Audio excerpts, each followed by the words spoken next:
Welcome to the Financial Advisor Success Podcast, where you go behind the scenes with financial planner, speaker, and consultant Michael Kitces to hear stories of how leading financial advisors navigated the inevitable challenges that arise on the path to success, and get insight from leading industry consultants about how to break through to the next level in your advisory business. And now here's your host, Michael Kitces.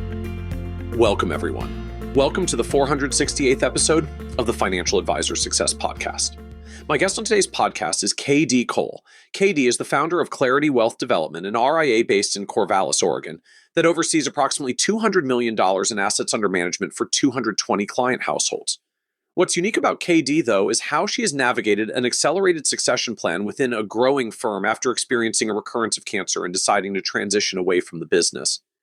In this episode, we talk in depth about how KayDee initially sold a minority stake in her firm, using a seller-financed loan, to her chief operating officer, who had taken many aspects of running the business off of KayDee's plate, with plans to increase the stake over time, how KayDee's cancer recurrence has led her to speed up the equity transition, with her planning to give other firm employees the chance to buy in as well, and how KayDee is thinking through whether to hold on to the seller-financed loans, which could create stress by continuing to tie her to the business and its success even though she's retired, and how this decision will impact her own finances.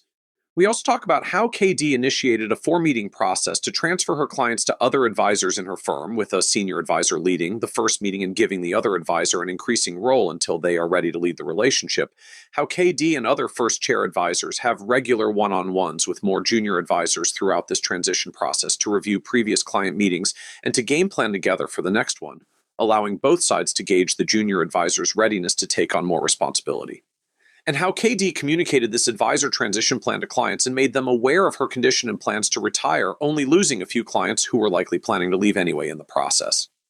And be certain to listen to the end, where KayDee shares how her firm has created 4 client segments based on AUM to ensure the level of service being provided, for instance, number of meetings per year or the seniority of advisor they're working with, is in line with the fees they pay, helping it double its AUM to $200 million in 5 years. How KayDee's adoption of the entrepreneurial operating system and its principles has helped her build more durable structures for her firm amidst the ongoing transition, and open up lines of communication with her partner and employees, and how KayDee has found success in part by prioritizing in-person interactions with fellow advisors and industry professionals, whether at conferences or informally for coffee chats, allowing her to gain new insights and build relationships in a way that's harder to replicate in an online environment. And so, with that introduction, I hope you enjoy this episode of the Financial Advisor Success Podcast with KayDee Cole. Welcome, KayDee Cole, to the Financial Advisor Success Podcast. Hello, Michael. I'm really appreciate you joining us today and the opportunity to get to talk about a bit about succession planning. I feel like this has become a very hot topic in the industry, especially with Cerulli's estimate now, as many as about a third of advisors are supposed to retire in the next 10 years, and many or most don't have a formal succession plan in place. But on the other hand, I do find there are a growing number of advisors that have been making the case that when the industry has so many large firms willing to acquire, that maybe succession plans are less necessary than they used to be. You can decide you're ready to retire, call up an aggregator, and they will buy your practice for a fair market value in probably less than 6 months, if you really need to get the deal done fast. But for some of us, just I find we want more control over the outcomes and what happens, whether that's for clients or for team, which drives us more towards internal succession plans than external, right? In the hopes of harvesting the value and being able to steer more who's actually going to be running the firm in the future and how clients are going to be served, which I find is, ultimately, like, that's not only important for the expected, like the planned retirements, but also when health events trigger unplanned retirements. Yeah. And I know you have been navigating some of this in your own circumstances, including what happens when the succession plan is triggered not by like the proactive plan to retire, but when health events occur and we need to change the timeline. So I think just today I appreciate your willingness to talk about the realities of what happens when we've set up a succession plan and then we have to navigate it on a different timeline than we'd originally planned. Yeah. So I think to kick us off here, tell us a little bit about the advisory firm as it exists today, just so we have some context for the business, and then we can understand a little bit further of what's going on in the context of succession planning. Yeah, we right now are a staff of 7. We have recently hired people in the last few years just to grow our staff to handle the client load we have.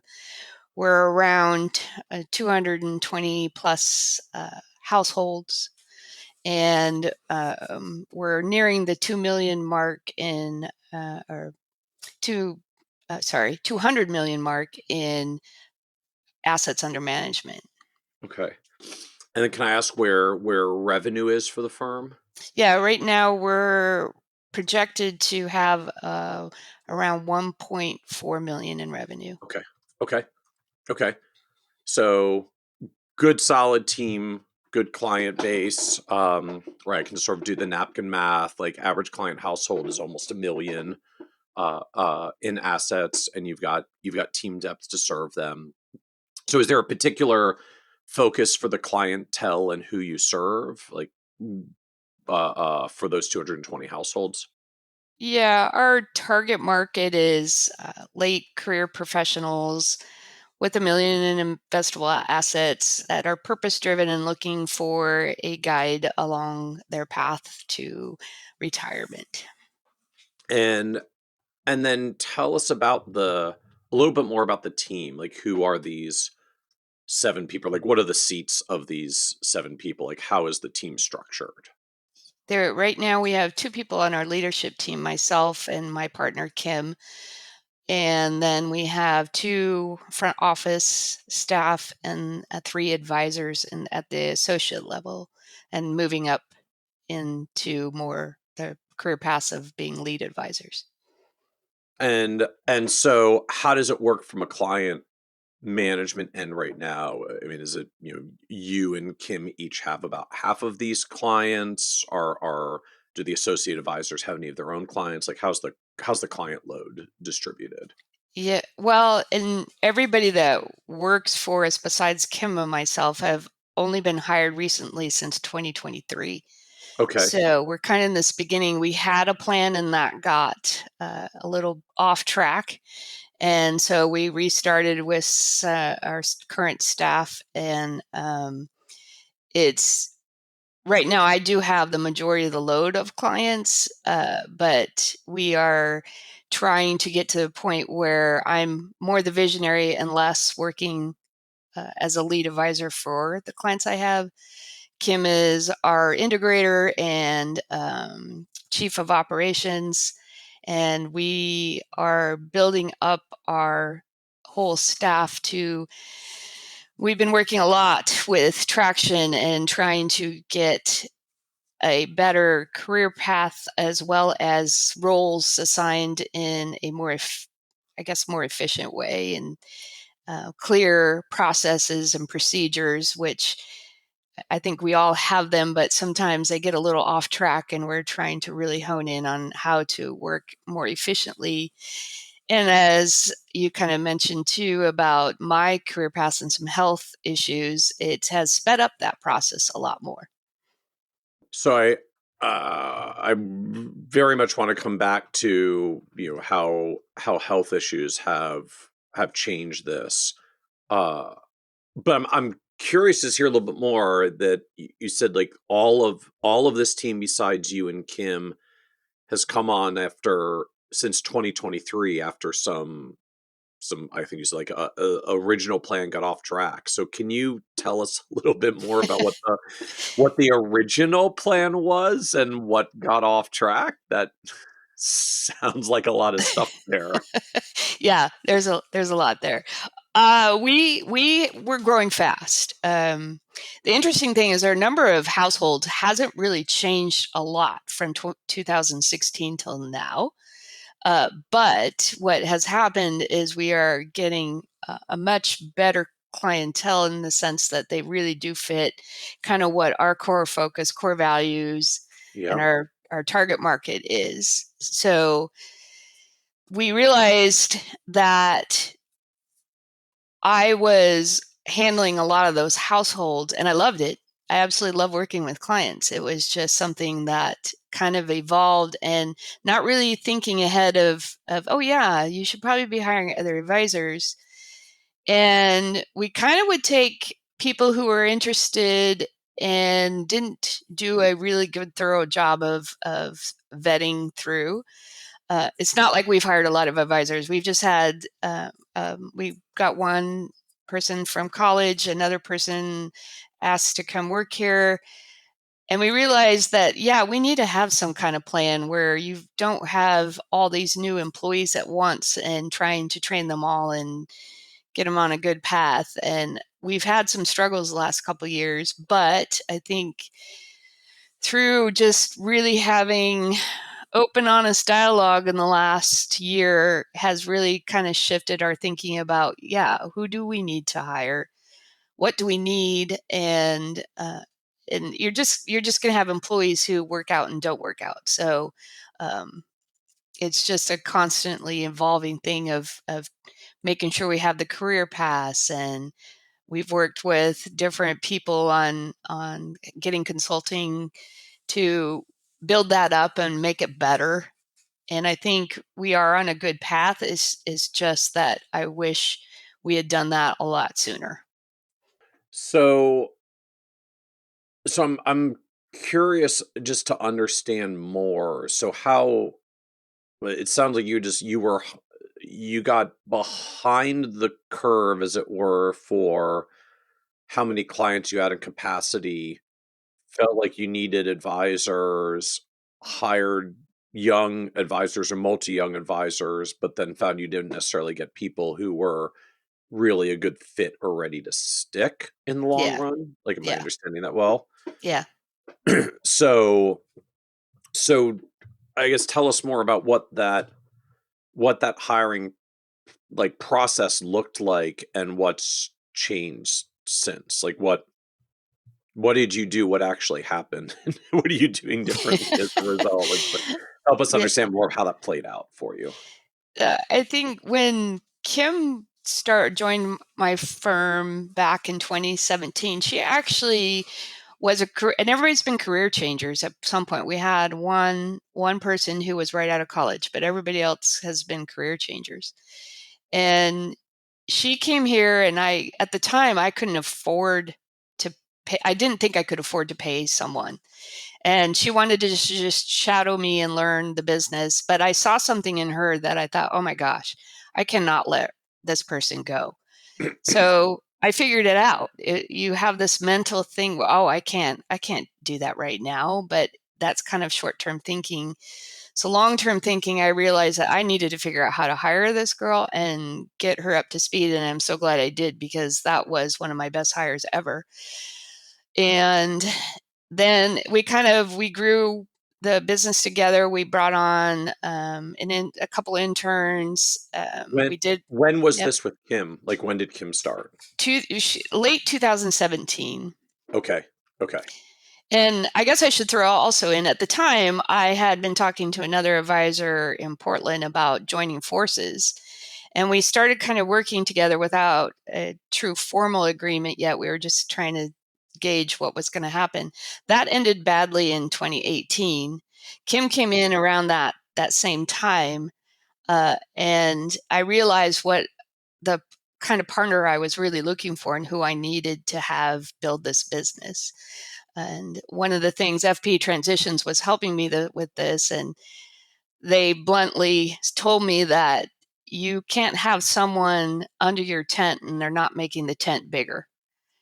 And so that was a big eye opener. And when Kim came on, she was picking up things fast.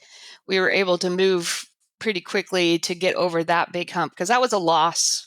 We'd had kind of combined our businesses, but hadn't done it really through any kind of coaching or legal. It was more of a desperation move, because that's the second time I had been re-diagnosed with cancer too.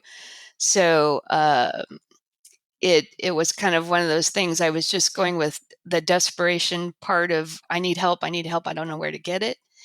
And then we did hire an intern who became an advisor, and that worked out really well. But he was anxious to start his own firm, and I jokingly talk about XYPN's great until they talk your employees into opening their own firm, and but that's just the way it goes. He had different ideas of how he wanted to build something, and we wished him well with that. But that was, and he left us around 2023, and Okay.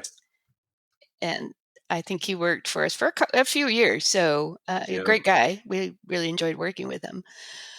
And then we hired in 23. We did hire an advisor, or two advisors and two front office people, because I went through a lot of front office people over the years, and we really took our time a little bit more to talk to people. Neither one of them had any experience, but they had the same values, and they were eager, and they wanted to learn, and those turned out to be great hires as well.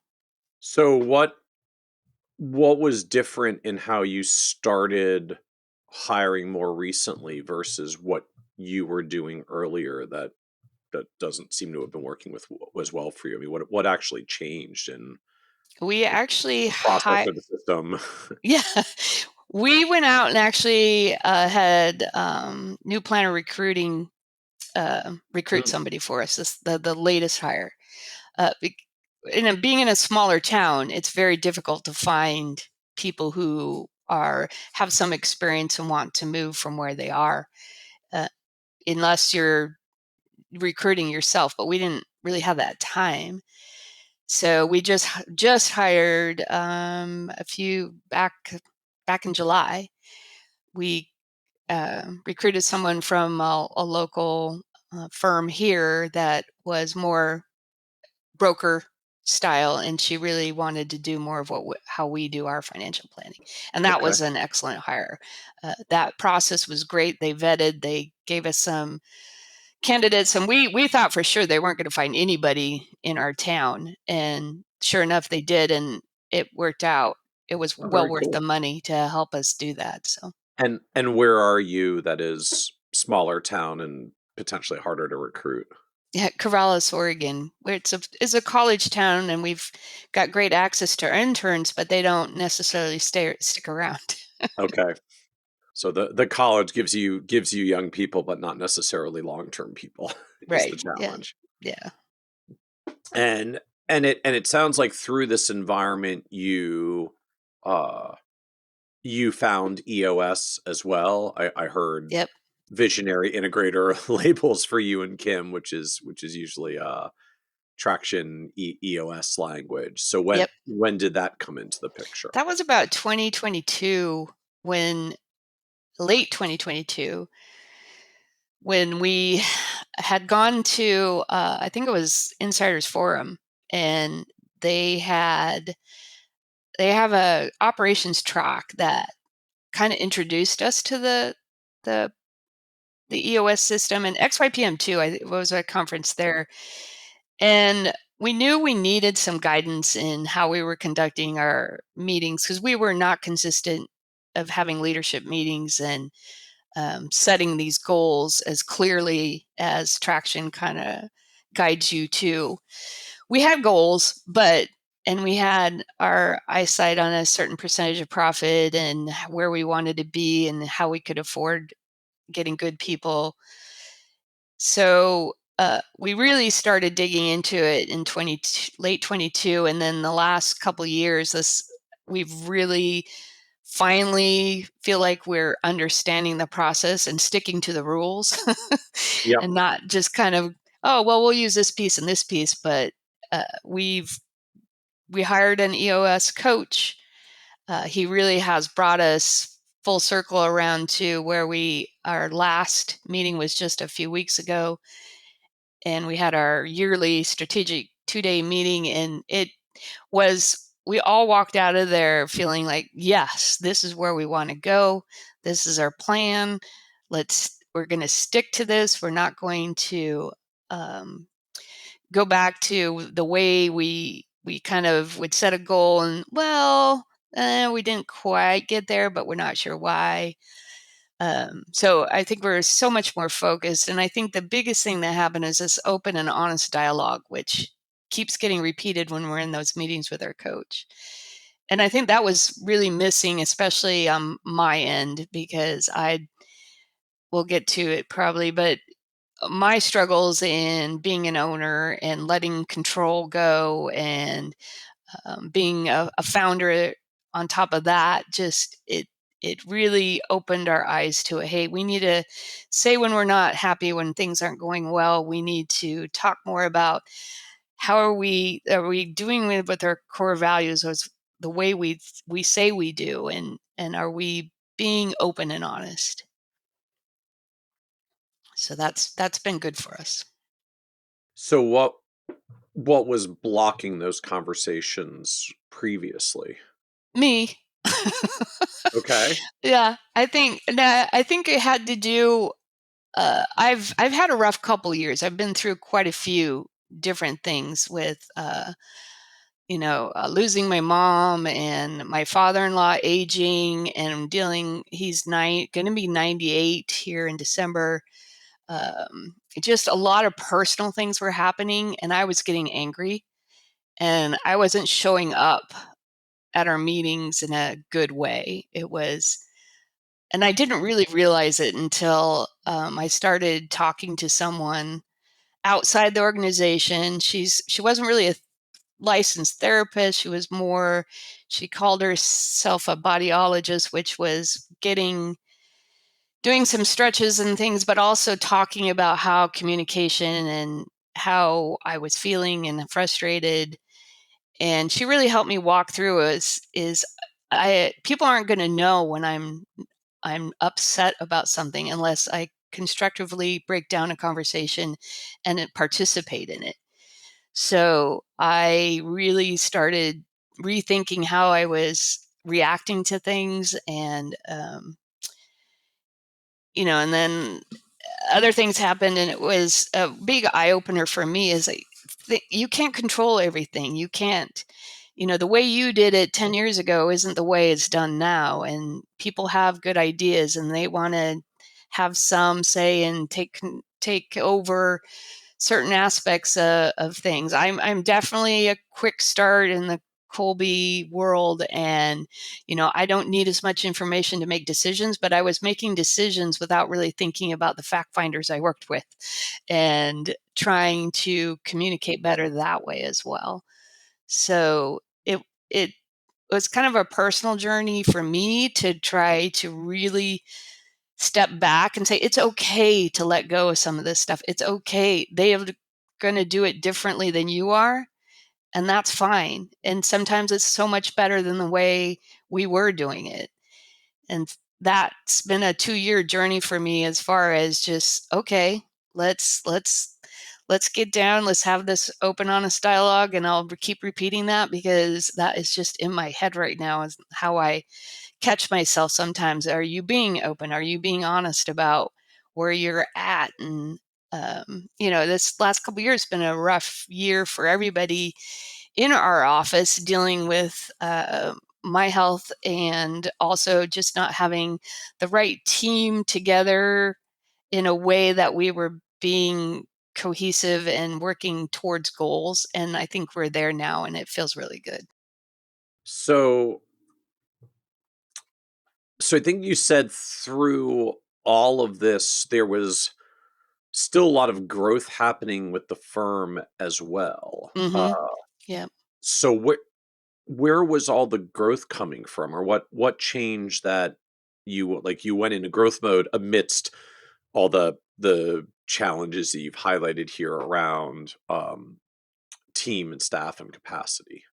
Yeah. Well, it took 10 years to get to 100 million. And then in the last 5 years, we're going to be close to that 200 million. And a part of that is just, I think traction really did help us with that. The whole system of having regular meetings with a structure and time, and rating the meetings and getting people's input, and that had a lot to do with our growth. And then I also realized as you're more established, we'll be celebrating 15 years here next month when I opened this firm, is, we have a reputation in the town too. CPAs, attorneys, that time in the business also is a big key, Yeah. because just in the last year, we were averaging $1 million, but we've brought on some multi-million dollar clients in this Yeah. last year. Now, is it because we changed our leadership style and what we were doing? Well, maybe, but I think we've been here long enough that in a small town is another lovely thing Yeah. about small towns. People talk, and it's people know you. So, and Yeah. we've seen some retirements happening, and that's been boosting our business as far as some other advisors in town too. So, And I think you said through this growth phase, the number of client households has been similar. You've, I guess, like averaged up on the typical client that you're working with as more $1 million+ clients come in for all the time to get known reasons that you highlighted. So what happened to clients who left, who netted against them to keep client count the same? I mean, was that a natural attrition thing, or was that a proactive strategy of, as we take some of these new folks on, we're gonna ask a few people to transition out? yeah, both. One of the things is segmentation. We talked about it, but we never really got into the details and the statistics behind it all. And when we didn't truly start that till about 2020, and somewhere in there, that we started segmenting clients and realizing who we were really taking on a lot of clients that we probably shouldn't have, just because they didn't really fit what our target market and what we were really trying to do. And our level of service went up a lot in the last few years. That's just having good people who like processes and uh, like to have more of a definition of who we're working with. I think a lot of us, when we first started, we took every client that would sign the contract, and a lot of those were not good fits, and we've kind of moved some of those away, and then just encouraging people and being honest with them about, hey, we really have enjoyed working with you, but here's what you're paying us. You're not really using our full service line.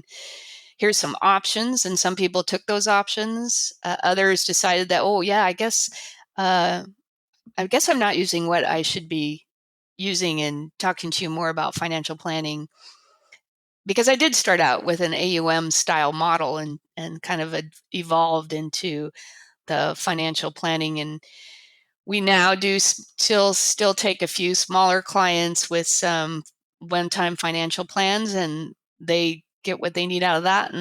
But we're not taking them on as AUM clients. We looked at that as kind of a training process too for the younger advisors. But we are focused more on really sticking to people that do fit our values and give us joy, and aren't really dragging us down in a way, in the sense that they take a lot but don't really have a lot of assets, and making sure that our service levels are consistent with the level of fees people are paying as well. So, what did you do in practice for this? I mean, did you just go out to some folks and say, we can't work with you anymore? Did you implement minimum assets or minimum fees? Like, what did you actually do to trigger some of these changes? The biggest one was making sure that we were screening and taking on new clients that really did fit what our minimums were. And then Kim has taken over kind of those prospect calls and screening those, and coming up with ways to find other people for them when we knew they weren't a good fit for us. we Because joke. wait, I was curious. Like reading between the lines, because Kim's better at saying no to them than you are. Not Is necessarily. that where that came from? Yeah, Okay. not necessarily. We both just our heartstrings were like, oh, we can Yeah. help this person. Yeah. And both of us realized, no, this isn't going to get us where we need to go. We have to be a little bit. So we needed ways to feel better about shifting them out Okay. of the firm or not bringing And, them on. and And so so, what was your path to feel better? well, we joke about that we're the nice people and that we just can't say no. Uh, but we've realized, yes, we do need to say no because the health of the business relies on that. If you have too many clients that are taking a lot of your time and the revenue's not there, you can't really hire people and pay them well in the future. So we came up with a plan to screen them out better in the beginning, and that was just having them fill out a form, which some people don't want to do that. So obviously they're not going to get in to have a call. And others we just really looked at, and this goes back to the traction again, our core target and our core focus. Who do we want to work with? And just having a resource for where we send these people. And Kim's gotten really good at doing that because it was hard for both of us for years to say no. So where do you send them now? Well, we have a resource list of other advisors. We encourage them to go if they're just looking for some financial planning. Is one of our advisors actually works a little bit with Nectarine on the side because she likes talking about budgets, and we really don't do that here. And so we'll send some clients that way or other advisors we know. So yeah, we try to spread the wealth and make it easier for the client too, because we know it's hard for them to call and they want help. And if we can give them some avenues to go to, that's all the better. And we feel good about that in not taking them on as new clients. So how did you create the resource list, or like how did you find the names to go on the resource list? Years of so I belong to a couple of mastermind groups that have a list. We'll look up XYPN members, we'll look up CFP. We got some a couple of advisors that we have a kind of identified as this is their target market. So we've created this list, and even Napa, some of the local, we know, oh, this person would be a better fit for you. That's how we've just over time kind of created that. And so now you've got a list you're comfortable with where when someone's not a fit, you can say, here are some folks that really would be a fit for you. Do you just like give them a list of names and encourage them to reach out and wish them well, or do you stay more involved from there? Yeah, usually we don't stay too much involved past giving them a couple of ideas of where to get Okay. help. And a lot of times it's they're just talking to them, we get a better sense of what they really do need. Um, so that's been helpful. And where did you set the minimum threshold for yourselves of what like where it needs to be to actually work for your business now? Like, so I'm wondering, like, where did you set the threshold, and how did you set the threshold?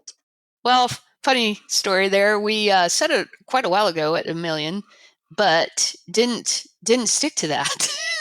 Okay. We used to have it at 500,000, and then we've raised it to 1 million just in the last 2 or 3 years. And I honestly can't tell you when we actually started sticking to it, but it's been in the last year or two. Okay. And so you've talked about what you did, like how you handled for new clients to get clearer on the threshold and create the resource list. So now help us learn further. What did you do with existing clients who were below 500 or now below 1 million? Like, are you trying to do transitions of existing clients, or are you just making it a more stringent line for new clients? A little bit of both. I mean, we're not going back and all the clients that don't meet that threshold. But the conversation is, especially since a lot of those clients were mine originally, and they've been with me for a long time, it's more of a conversation about, hey, this is what we do. This is what you're paying in fees. Are you comfortable being here and wanting to stay here? And the other factor was people we liked. We've had some difficult clients that demand a lot, and when they become hard to work with, we've been letting them go and transitioning them out. I had a couple of smaller clients I've had for a very long time had the conversation, but they said, I want to pay your fees and I want to stay with you as long as I can because I just don't know where else to go. So the service level drops for those. We came up with different tiers. We have 4 different tiers of clients, and some we meet with annually. Our higher tier clients have quarterly meetings, and then we just kind of adjust it down depending on where people are at. They always know that they can call us if something comes up, and then we're not doing tax analysis on smaller clients. I mean, so we've kind of adjusted our service levels so they don't take as much time, and we can still service them for as long as they want us to do that. Because I just can't kick people out and say, oh, sorry, you're on your own. That's just, So I was wondering, that's difficult for yeah, a lot of us. yeah, So it I guess, is.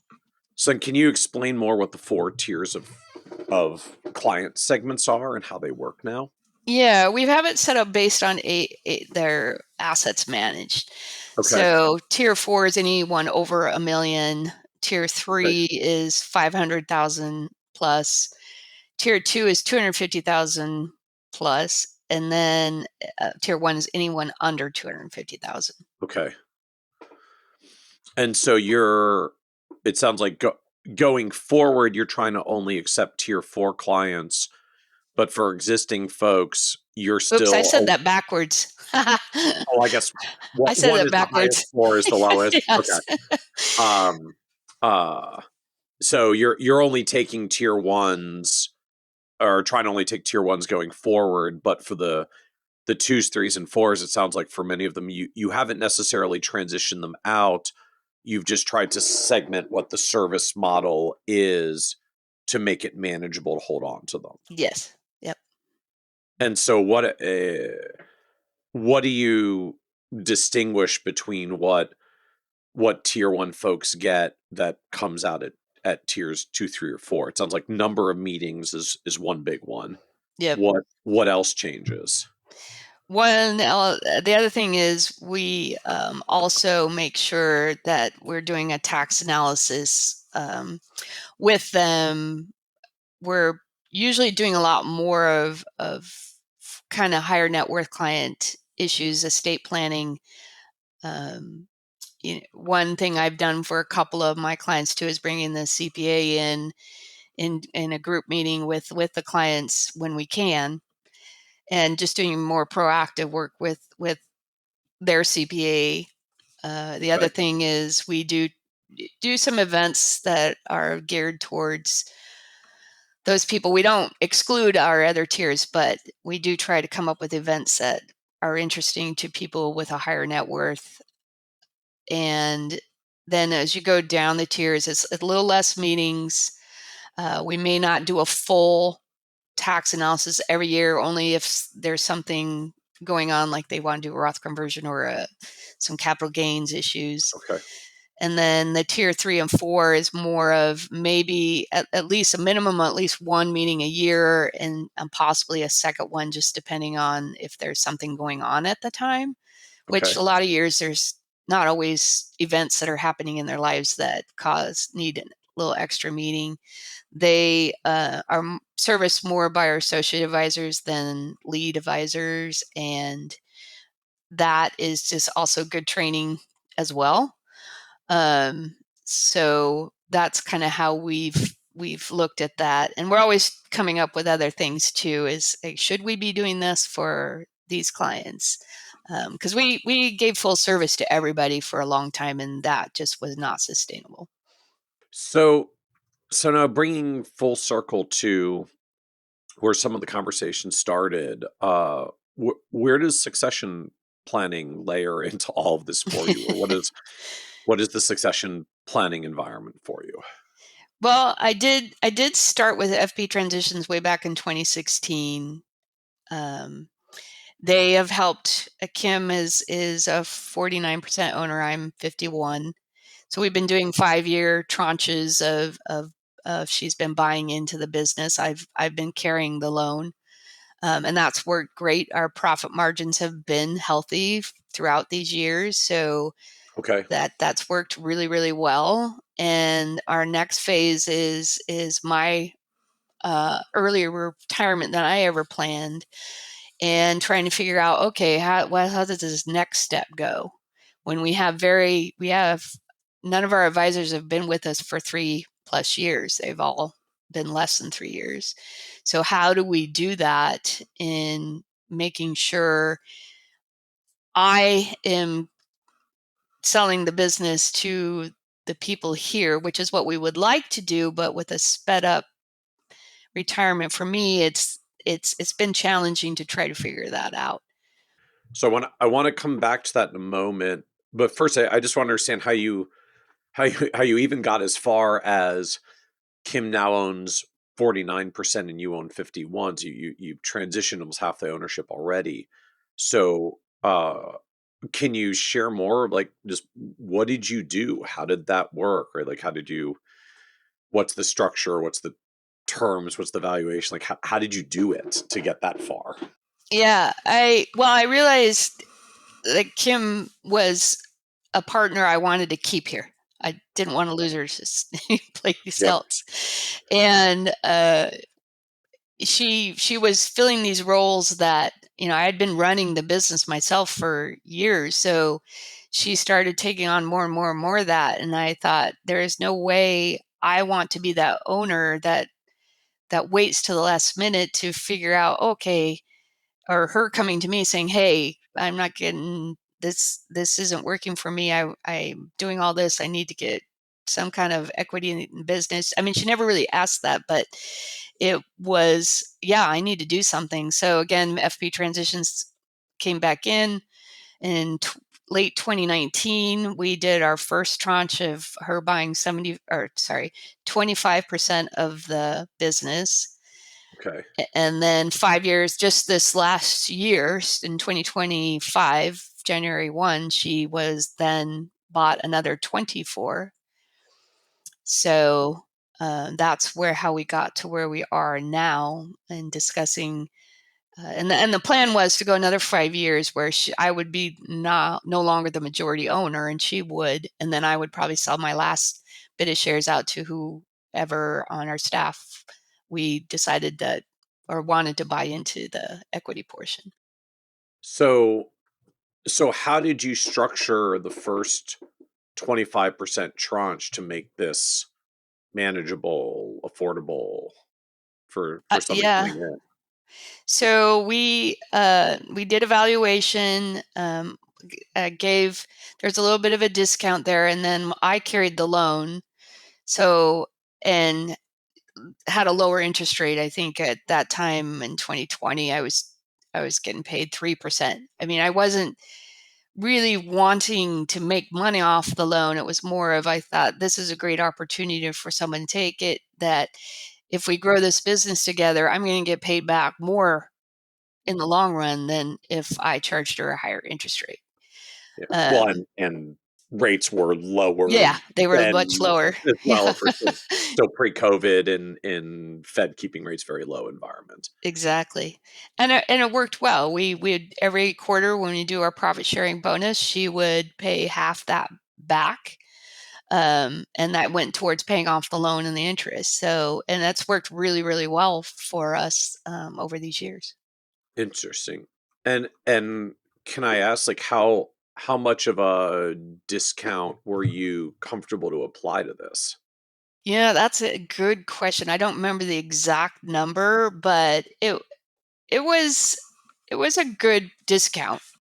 So FP Transitions did a baseline valuation, then you discounted that back a little Yep. bit, and then it was seller financed, well, I mean, was it a 5-year loan or was it like a longer one and she's still paying off the first tranche even as she's adding the Yes. second? Yeah, it was a longer loan, and she's been still paying off the first tranche. Yeah. Okay.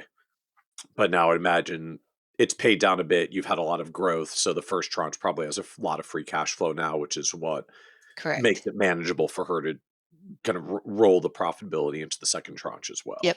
Yep.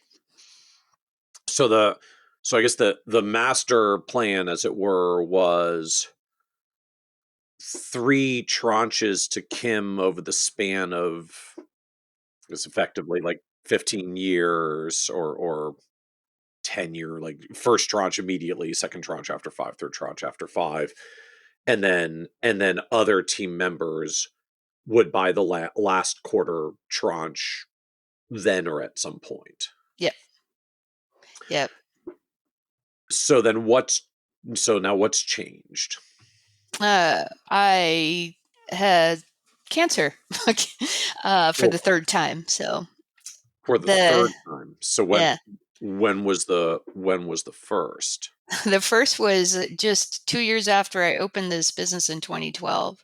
I was diagnosed with ovarian cancer in a stage 3 situation, which is not always good. But I was able to have surgery and chemotherapy, which I worked that entire time.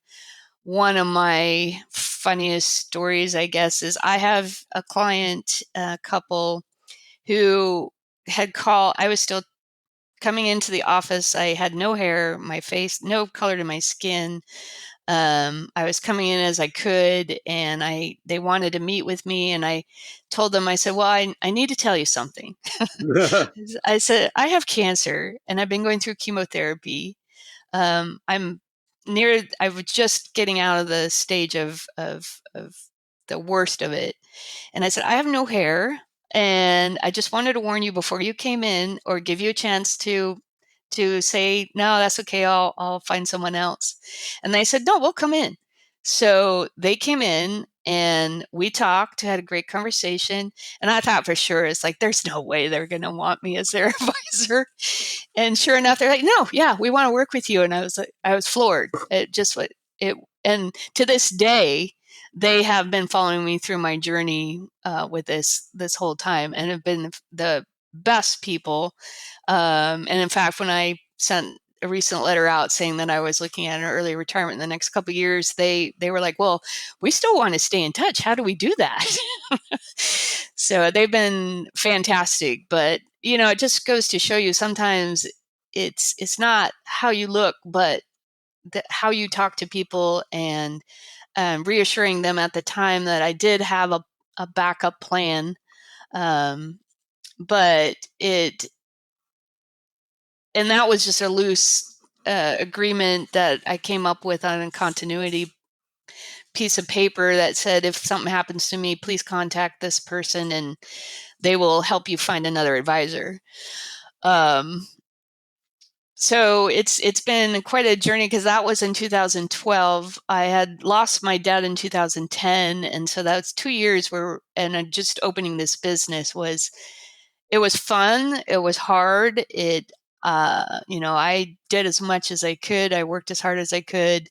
I did bring people over from my previous job at Edward Jones, was where I transferred from, and it really opened my eyes to the ability to really listen to people and not just assume a bunch of stuff. And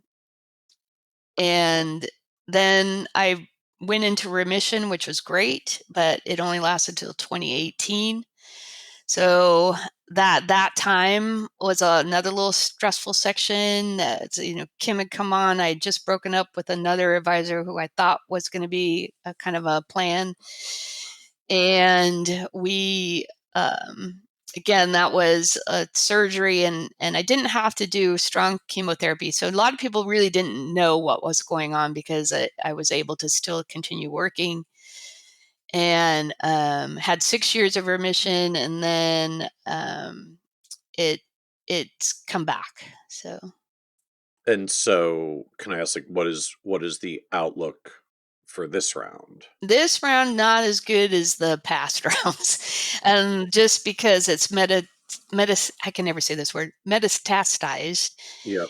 And as my doctor says, I need to lower my stress levels. Okay. So I'm getting close to a point where I thought I do want to live. I've done well. I'm not hurting for income or anything like that. My husband and I have both been entrepreneurs, and we've invested a lot in different things. But I decided that I just can't continue to be at the level I am. So I have a kind of 2-year plan to slowly move out, where we've been working on a transition plan for the advisors here and what's going to happen and how that's going to look. And that's probably my biggest project right now, is making sure there is a smooth transition. Clients have been notified about my current status. I don't know how long. I'm going into I had a failed treatment this last quarter, and so I'm trying a new one here coming up, and we'll see how that goes. And of course, I've asked that, how much time do I have left? And they can't tell you anything. Right. It could be 5 years, it could be 10 years. It just really depends on, there's a lot of advancements and new therapies, so I'm going to try them. I know energy levels and things like that are harder, and so I do need to lower my client load. And I didn't want to be the boss that stuck around forever and just would come in the office and create havoc, because why aren't you doing it this way? I didn't ever did it that way.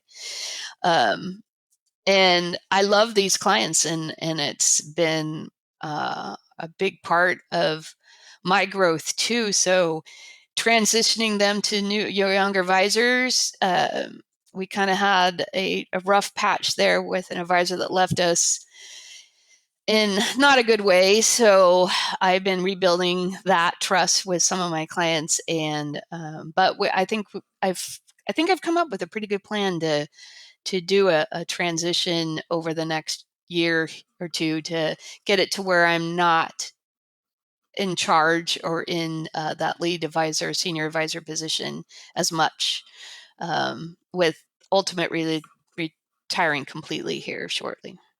So can you give us more detail then? Like what is the transition plan over the next 2 years? Yeah, I've learned a lot in in transitioning clients to newer, younger advisors. Um, it there's since I've been here so long, they really rely on me. They trust me. They know me. So what we do is we came up with a chair one, chair two system, which means that the chair one is the leading advisor on the relationship. Chair two is the support advisor, and then we have a service advisor. And a lot of times our staff isn't big enough, but the support advisor and the chair two are the same person. And then we have a client service rep, CSR, for clients, and that's just kind of their go-to person. They share that role, and there's not, it just makes it so we can assign tasks to that CSR for specific clients. And we track all that through HubSpot, which makes it very easy to do. And that's a technology I know a lot of advisors, some use it, but it's not very common. But we found it very helpful in doing this tracking system. So HubSpot effectively serves as the CRM for the business. Yep. Yep. And just curious, like how did you land with HubSpot as opposed to one of the more industry specific folks, your Wealthbox, Redtail, etc.? It was a conference I went to, and somebody mentioned it, and looked into it and thought, shiny object syndrome. That looks so much better than what we're doing right now. We had Redtail, then we went to Wealthbox, but with tracking workflows and tasks was getting to the point, and the number of households we had was getting out of hand. So we made the leap. It was a tough transition. It's a it takes time to really work that out. And I am not a computer person. Luckily, younger staff that's where it really helps to have younger people, because they just caught on to it. And we've got one person in the office who is really kind of taking the lead. We call them the champions of our software. So she's a champion of HubSpot. Um, and we've created workflows so we can keep on top of tasks when a client dies, or when we're onboarding, or when are scheduling, those kind of things. It's been very helpful. But the chair two is I came up with a formal process. That's probably one thing people I kind of wing it sometimes, and then nope, I guess I do need a process for this. So So the what's the idea, process? yeah, Yeah. the idea is that as chair one, I have one-on-ones with each advisor and we are starting a new system where we have an agenda on those one-on-ones where we talk about the last month's clients, if there's any leftover follow-up or problems. The next month, who we're meeting with, a little bit of background on them, what the issues are, what do we need to pre-prep for that, and then any questions or things they have about how I'm assigning these clients to them, and some of them felt strongly about working with certain people. I felt strongly the other way, so I've created these little one-on-ones to make sure we're all on the same page. We understand why. And how that's going to move forward, and then after each meeting with the clients, since we sometimes don't meet with clients more than twice a year, it does take a while to do that. But then the second meeting, they'll actually lead part of the meeting, or have some issue like capital gains harvesting or Roth conversion that they'll talk to the client about. The third meeting, I actually have them usually lead the meeting, and then I'm still sitting on it. And then the fourth meeting, depending on where the client's at and what's going on with that client, more complex ones, I'm staying as a lead until we feel up to speed and the advisor's ready to take over that lead chair one. And then I've moved myself down to chair two until I feel comfortable knowing that the clients, they're connecting with the clients are good. And then I'm only coming in on those meetings later as complex things come up, or maybe popping my head in for a little bit, say hi, and that's it. And I did communicate this to the clients as well. So in the beginning, they know this is what the process is. We did also notify all the clients of my condition and where I'm at and what's happening. And I think that open communication with clients has been very, very good. We did lose a couple. And I kind of think they had one foot out the door anyway, so it wasn't a big surprise. But Not the surprise losses, yeah, you were yeah, probably looking for an excuse to leave anyways, so I yeah, just gave you an yeah. excuse. And I've been doing exit interviews with everyone. It's like just making sure there wasn't something that was wrong. And sure enough, that's what I'm finding out is they were already, for different reasons, different needs, family, whatever it was. And so it's been good conversations for me to have with these clients as they leave, because I do want to find out if there's something wrong that we can fix. There's some things we can't fix. We can't fix me, but it's one of those things that I feel really good about having those conversations. And they're tough calls sometimes to make, because you are wondering, oh my gosh, what did we do? And but the clients have really appreciated that, and they've really been thankful that I've been open about what's happening and not trying to hide it. And so I guess practically speaking, when you communicate to clients, like there's been a health event, I'm going to be making a transition in the next few years. At this point, they're kind of motivated to figure out how to connect with the next advisor, as opposed Mhm. to I'm reflective, like for some firms you can start the transition, but if they know you're going to be around, often they still try to sort of cling to or stay connected to the original founding advisor they came in with. When it gets communicated as, no, really, unfortunately, I've had a change in health, I will be leaving, we're trying to make this as positive for you and Mr. and Mrs. Client with the new advisor that you're going to be working with, they kind of have a very clear motivation to like, no, really, let's figure out how to make this work with your new advisor. Like, you can't cling to me. I'm not going to be here. I will retire. Yeah. Yeah, that's been a big difference in how this has gone in the past. I've since I started this thing, I'm the one that's trying to move clients to other advisors. And I stopped taking new clients last year. Just cut that off. And just can't, because we would get referrals and well, KayDee, we referred to KayDee, and I'd say, oh, okay. And I love working with widows, and that was kind of my niche. And a widow call, and everybody, well, that's who KayDee works with. And I realized, no, I got to stop. I can't take new clients. And because that's a fun part, is bringing on a new client. The onboarding is, I think, exciting and fun. But so I've stopped that, and I'm good with that. But the clients I do have, yeah, and I tell them they do have a say. And I've had little conversations with them privately about, hey, if you're not feeling it with this person, I can make some adjustments. But the nice thing is Kim has been here a long time, so they know she's a part owner and been here. So that's been great, because that gives some stability to the firm. As far as if I'm gone, there's still someone here that's been here for a while. So do you, because it sounds like you've had, I guess, associate and service advisors that you transitioned to before. Like, is it showing up differently when you're doing this transition versus the prior ones? Yes, definitely, because I was fighting it. I was like, well, I really like this client. I don't want to lose relationship with this client. Not looking at, oh yeah, KayDee, you're running a business and you're meeting all of these clients. I think you need to start figuring out a way to balance that out better. So yeah, and it used to be I'd have people, associate advisors, sit with me, but there was no real clear path to them actually becoming the lead advisor. And we have that now. So they know what their expectations are. They know exactly where they are in the process of being someday taking over that client relationship completely.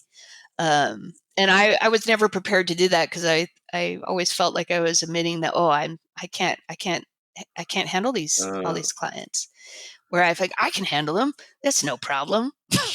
So you had So like the internal tension of, I brought on an associate to transition these clients, but deep down, I didn't really actually want to transition these clients. So then that didn't always go well.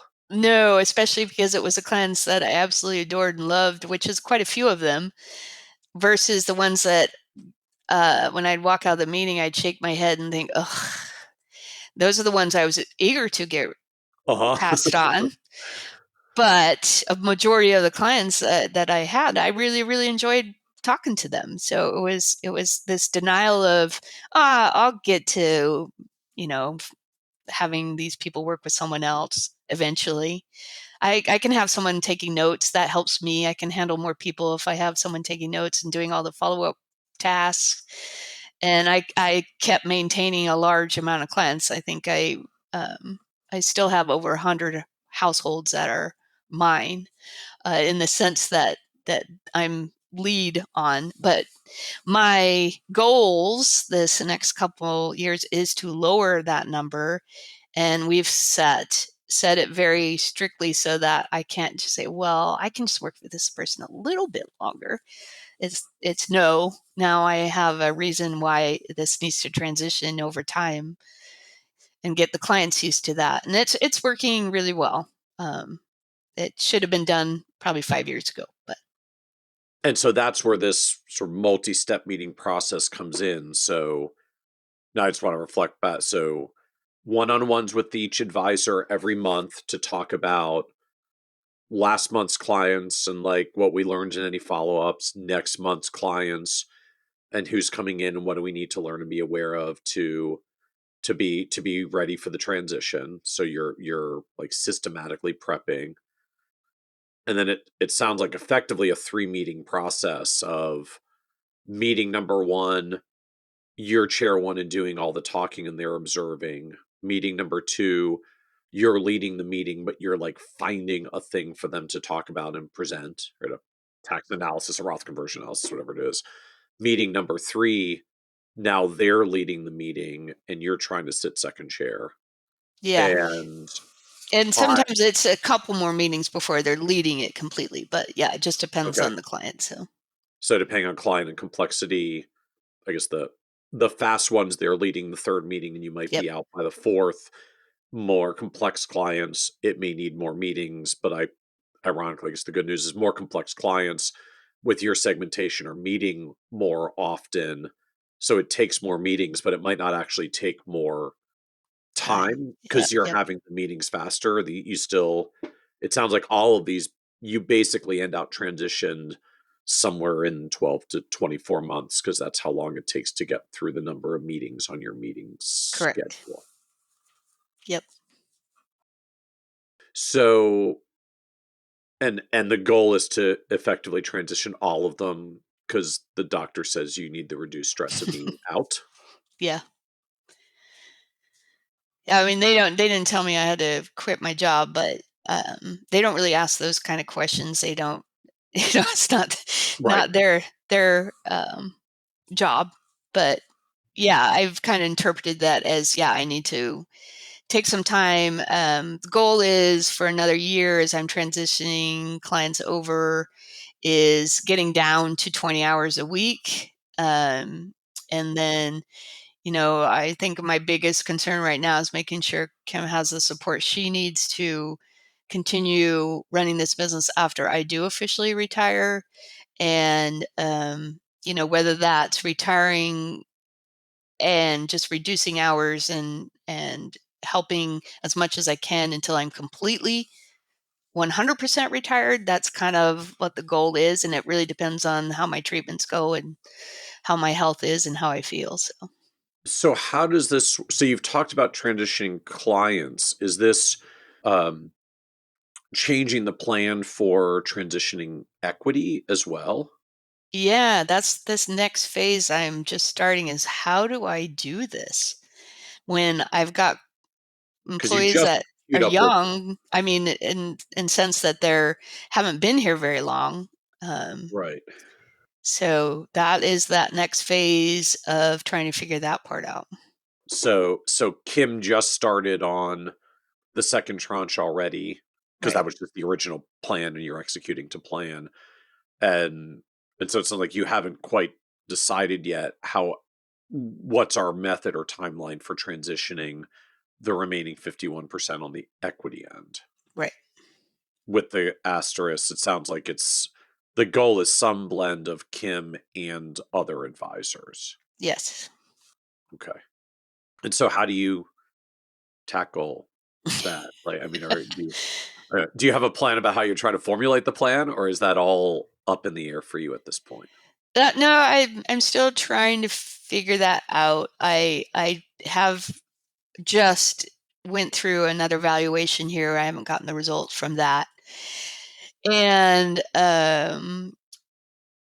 I am reaching out to a couple of people as far as, hey, what are some other ideas about being able to sell? Because there's this part of me that doesn't mind carrying the loan for a while after I'm gone, but it's that still that tie and feeling, what are they doing?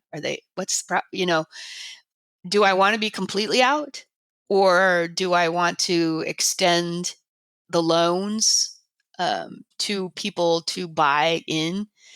And what happens if I can't find enough people to buy in? Then what do we need to think about doing? I hate to sell out to an aggregator or someone larger, just because I think we have a very unique business, and with the software we use, it would be hard to do that. But that's one of those things that would be the Hail Mary at the end if I really needed to.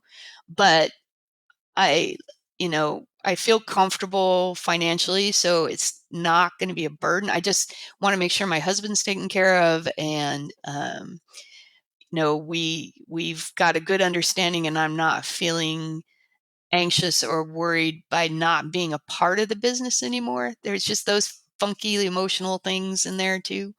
So the seller financing where you're out of the business, but it doesn't fully feel like you're out because technically the repayment of that loan is still tied Yeah. to the business that you're not really in anymore. Like that still potentially gets unsettling. Yeah.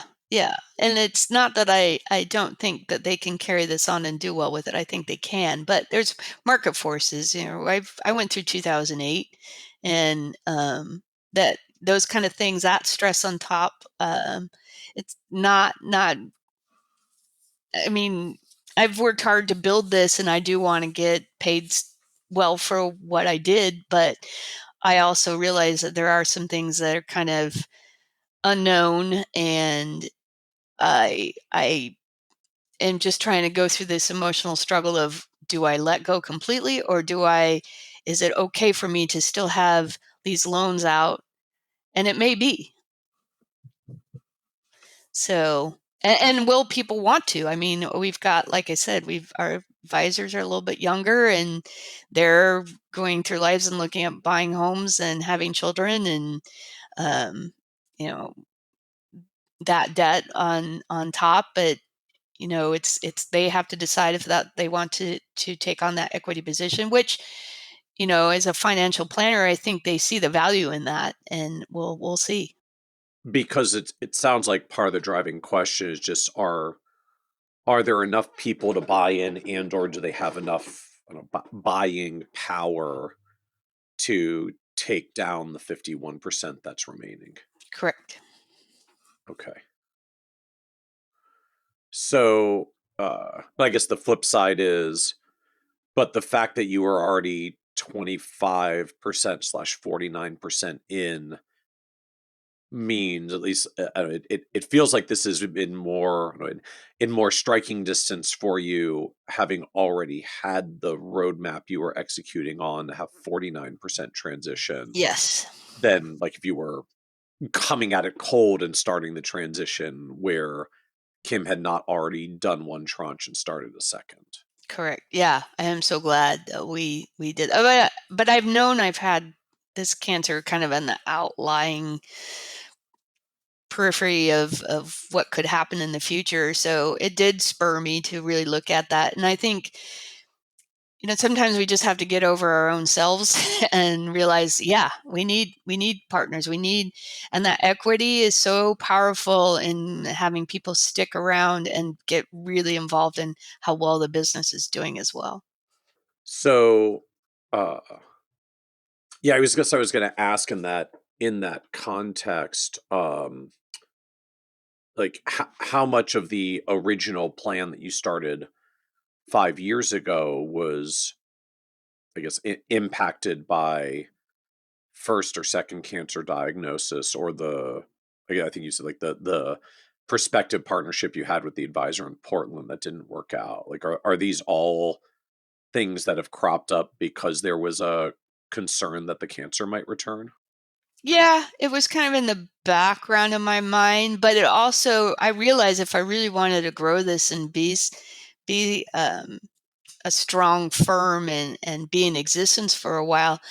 I mean, we all know that we're not going to stick around forever. So it just was powerful to me to know that there was somebody that I could rely on to carry on if something should happen. But also, I think there's clients of that really, they don't really say a lot about it, but I think the growth and having people here and having that structure. So when I did send out this letter about my condition, I could say, we've Kim is part owner of this business. She is here. She's going to. We've been working together for a long time, and the advisors are all. We've been taking our time trying to find that right mix of advisors that are just really wanting to do better and take care of clients. And and I tell people I feel very comfortable about where the trajectory of the business is going, with or without me. And I think that gives clients also a sense of relief. When I was at Jones, one thing is when a advisor was retiring, or as they brought new people in, they'd carve off of the bottom of their book and give it to the new advisor. Well, those people they never had any say or anything in it. They were just all of a sudden assigned a new advisor. And I worked with those people in the beginning, and they would say, well, what happened? Why am I not working with so-and-so? And it was, well, I'm new, and he thought maybe I could help you better since he's so busy. And those conversations with those clients, it was unsettling to them to all of a sudden, bam, have a new advisor. So I knew in the beginning that I wanted to set this up where I had this vision of a continuum of this business well after I'm gone. And just, I guess, as you reflect on, like, what made the Portland advisor not work out that Kim is working out? Like, what was the difference? It had more to do with, I think at the time they were looking for someone to partner with to help them, but not really. They weren't growing their business. They nice person, again, this nice being nice, but we just had different goals of where we really wanted to go. I mean, a lot of people talk about wanting growth and doing things, but they're not willing to do the things to make that happen. And that was a big difference in between the two. And I could see in Kim that she wanted it. She wanted it to grow. She had some great ideas. She was the fact finder process person, which is not me. And I do have a higher fact finder, but my quick start is much higher. And so it was just a good fit. She took over the operations part, which was fantastic because it wasn't my favorite part. And the visionary, and that's what I loved. So it just was the perfect fit together. So as you, I guess, just reflect on this overall journey over 15 years as you come up on anniversary for the business. So what surprised you the most about this journey of building the advisory business?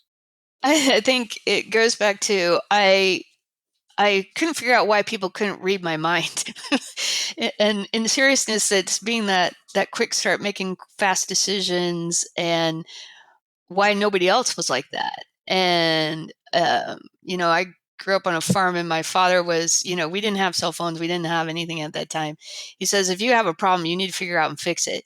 So I was used to just figuring it out on my own and doing it and making decisions, moving quickly.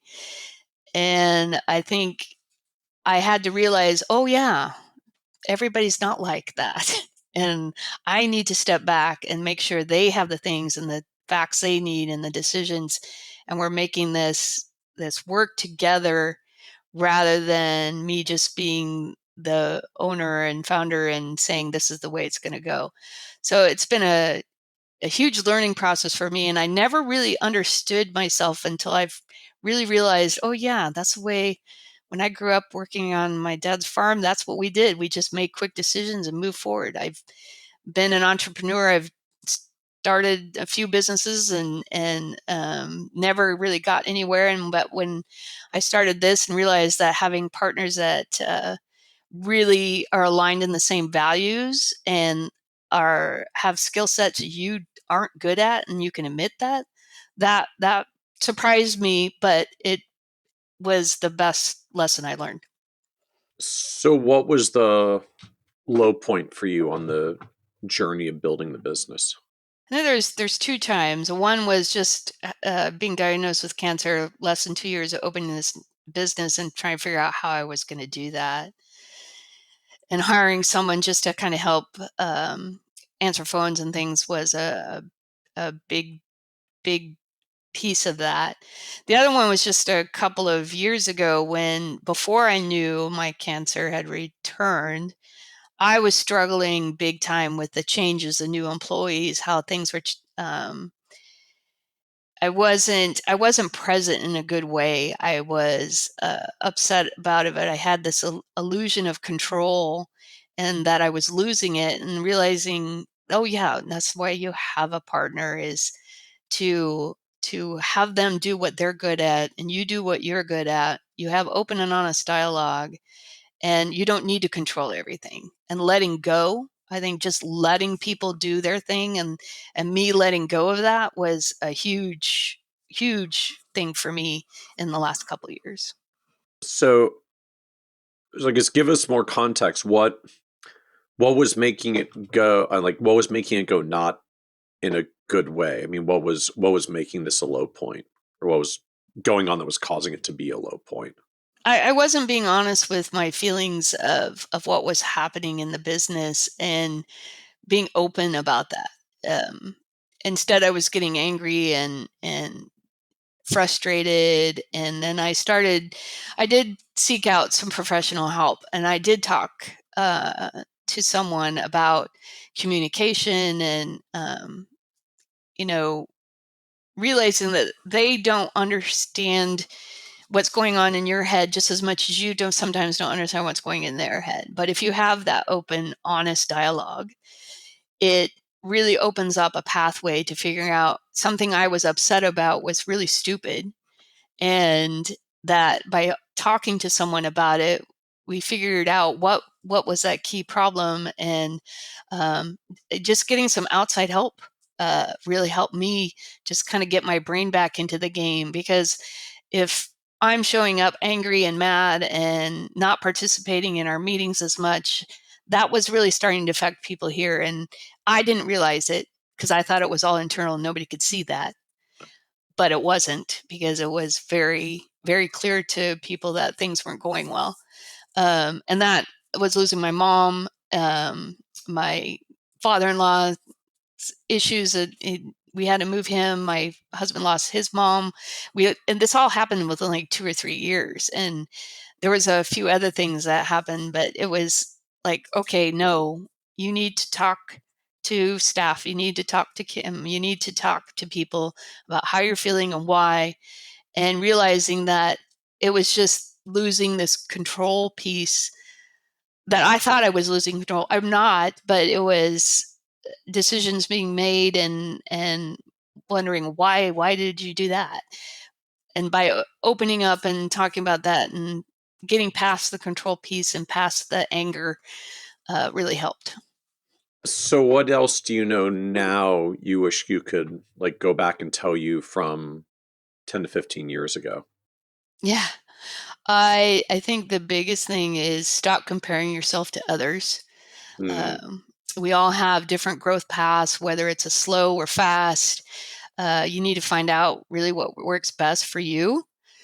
And if you love what you do, either adjust and find your way, but never really giving up, trying new things, taking risks, hiring people that, you've talked about hiring, but maybe you've decided, well, I don't know if I should really hire someone. If you're going to be growing and adding services and stuff, you need to hire people, and you want to make sure you're doing it slow. Hire slow, fire fast. That's a good motto. And if it's not working, it's just kind of keep looking forward and trying to figure out ways and other people that can help you, coaches. Traction's been a big part of our growth journey, and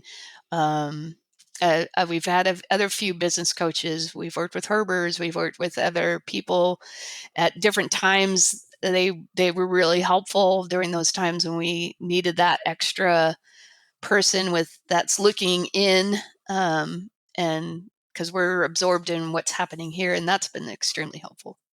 It sounds like overall, working with consultants has been a big thing for you throughout. I mean, I think I've heard has gone through like, EOS coach, Herbers, FP transitions, new planner recruiting. I think you talked about someone on career tracks and compensation. I don't know if that was Herbers or someone else. Like, you've engaged consultants at a lot of different points on this journey. Yeah, yeah, it's been, and going to conferences. I mean, I've enjoyed I meet people, learn new things, and I know a lot of people. It is expensive to do, but it's an investment in your business and yourself, and to get out of your business and listen to other people. I've always gotten a good nugget or two, and sometimes more. That somebody told me, only take 3 things away from a conference so that you're not overwhelming yourself.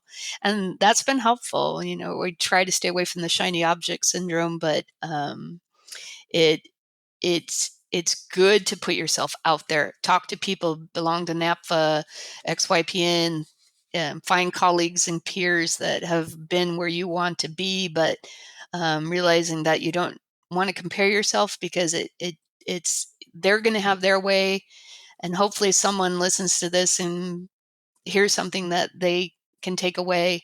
That's my hope. I think a lot of us in the industry, we're out here, but we don't put ourselves out as consultants. But going to a conference, meeting people, talking to people, you can get some great nuggets from people throughout the year. And I've stolen many ideas.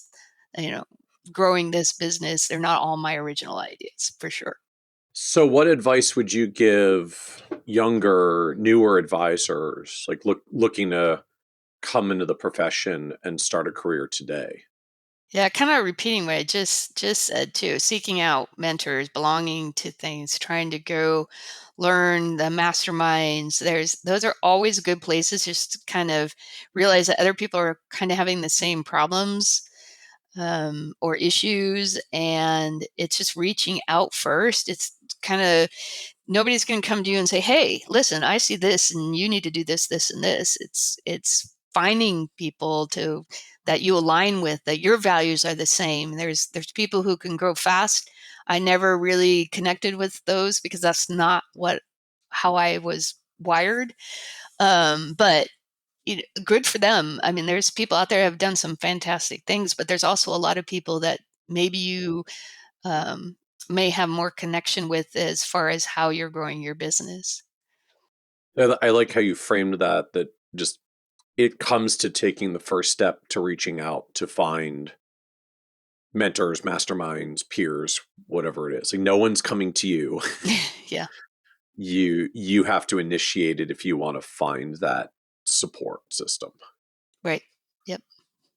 So as we come to the end here, this is a podcast about success, and just always one of the themes that comes up is that word success means very different things to different people.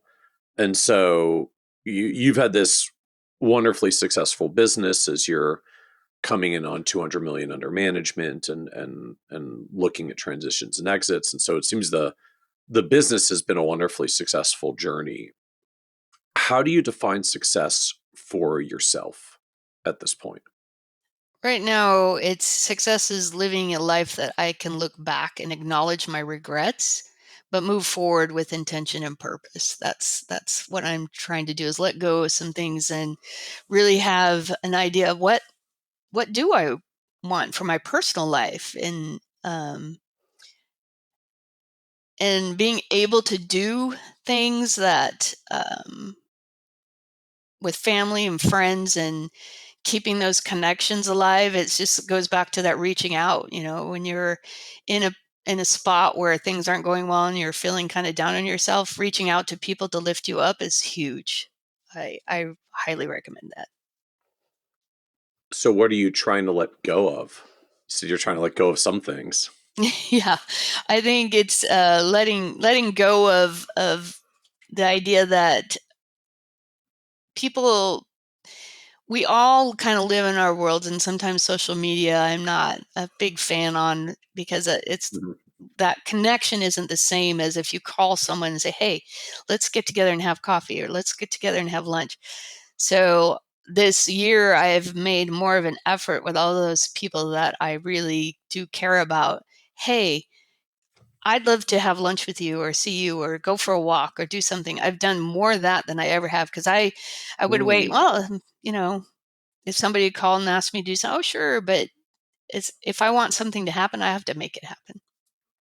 I love that. I love that. Well, thank you, KayDee, for joining us on the Financial Advisor Success Podcast. You're welcome. Thank you. Want even more ideas, tools, and resources on how to break through to the next level of success as a financial advisor? Check out the leading financial planning industry blog, Nerd's Eye View, at www.kitsis.com, where Michael covers the latest practice management trends and financial planning strategies. And by joining the members section, you can earn IMCA and CFP continuing education credits, along with exclusive member content. Get it all now at www.kitsis.com.